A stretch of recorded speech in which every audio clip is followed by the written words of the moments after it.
Well, first. Okay. She just made me laugh really bad.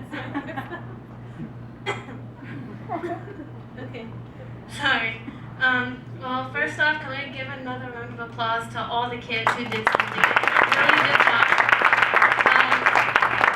Well, I just want to share something really small, and it's been on my mind for like the past couple weeks. And it's from last night, and Sam's uncle spoke about it last night, and Pastor was speaking about it this morning. I just want to expand on that a little bit. And what they were talking about was being in Christ likeness.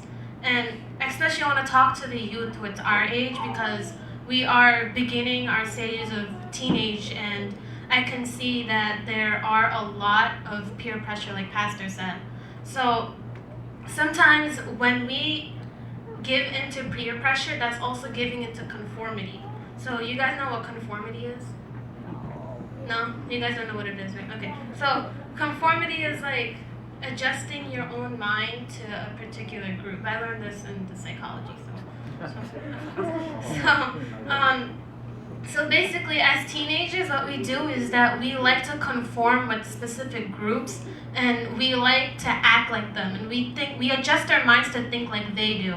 But then we forget that there's also Christ. That what happened to adjusting to what Christ wants us to do. So if we can turn our attention to just 1 minute to Romans chapter 8, and can someone read verse 9? Romans chapter 8, verse 9.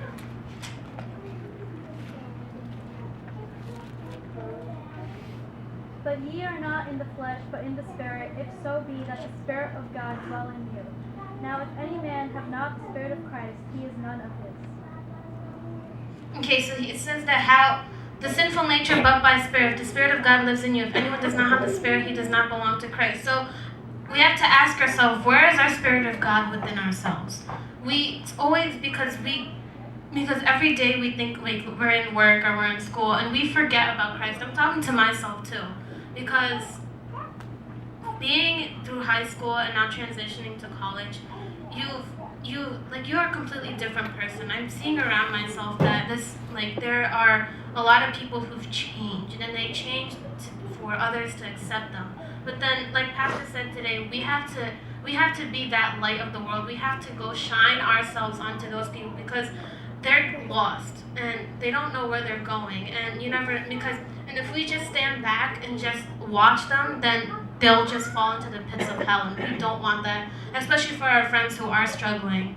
And I just want to encourage you guys that even though there are a lot of temptations that come our way, we can overcome it, because God gives us the strength to overcome it. And from experience, I want to tell you guys that even though we put ourselves down a lot, and there's no reason for us to, because we think that we can do it by ourselves, but then that Satan's coming into our thoughts and telling us we can't do it, you're worthless, and and that's how that puts us down so much that we forget that Christ knows that he has greater plans for us.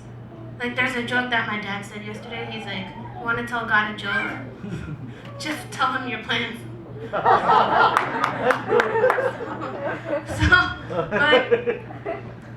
But all in all, I just want to say that just stick with God, and just do not stick with other people, because he knows what's best for you. So that's all.